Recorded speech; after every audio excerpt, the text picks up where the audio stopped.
Ladies and gentlemen, people have already been acknowledged, but if I may, just to acknowledge again, Senator Ian McDonald, lovely to have you here, Ian, to Councillor Krista Adams, the Chairman of Finance and Economic Development in our City, Councillor Norm Wyndham, to Councillor Vicky Howard and Councillor Adam Allen, to Tracy Davis, a former state member, and then of course former Lord Mayor Sally Ann Atkinson, and to our other panellists joining Sally Ann today, Lady Jane Edwards, to Bob Minnikin, to Shane Rogers, and to Barbara Absalom, to all of you ladies and gentlemen, thank you for being here to relive the life of what was Expo 88.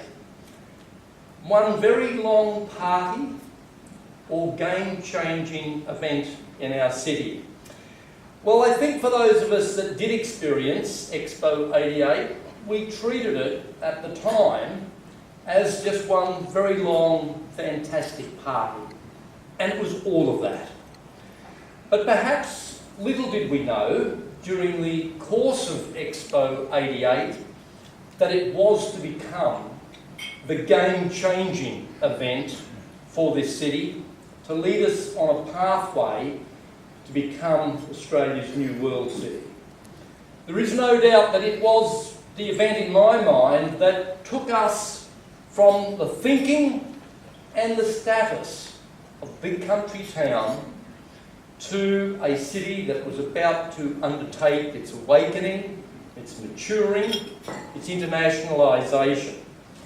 And so today we will be able to relive the memories, relive the history. What were the ingredients of that event that took us to a pathway forward? I do want to acknowledge today someone who's not able to be with us, but that is Sir Lou Edwards, who of course was the head of the Expo operation. And what a wonderful, wonderful legacy for Sir Lou and his chairmanship of the event that delivered us this wonderful piece of Brisbane history. But to all of you, thank you ladies and gentlemen for being here. Sit back, relax and enjoy as relive the event that just simply won't go away. Expo 88. I would just like to finish off by asking you one question, and I don't know if you can cast your memories back to this. After a massive 6 months of Expo and everything we were all exposed to and all of the stories that were written around the world and at home and the wonderful entertainment, what was November of 1988 like? I don't know, I went to Bali.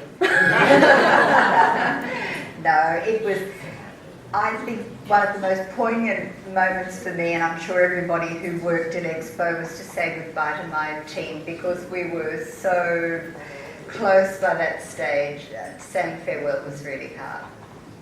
Graham, for you? It must have been the beginning of a really exciting time. Yeah, look, it sort of was. I mean, there's nothing that stood out in November apart from still trying to perfect the chicken dance after the event. But look, I think it was just the wonderful memories. There was this crusade then that had to happen, but I was simply a member of a team, and Sally Ann led that, which was what we wanted post-Expo. That was the agenda. So I think, like a lot of people, I slept most of November, just catch up on sleep. But it was interesting, like the last night at Expo, after everybody left, because I still had access to the site, I just took a walk around the entire site, and there was people everywhere, but just solemn, and including some who were absolutely in tears. And there's one I walked up to, just said, "Hey, are you okay?" And they said, "I really don't know what to do now." And that was a bit of a sentiment. So I think everyone who was experienced it had a bit of a thing of like, what do we do now? Because it was such a big thing, and there was just that sense afterwards of it's gone. What's next? Well, I hope we've had an opportunity today to share some stories and to look back on a really exciting time in our city's history with fondness. I would say more than anything else, and certainly this idea that it left everybody with very special and happy memories. Thank you for joining us for lunch today. Feel free to stay for a little longer and have a chat and a cup of tea or coffee.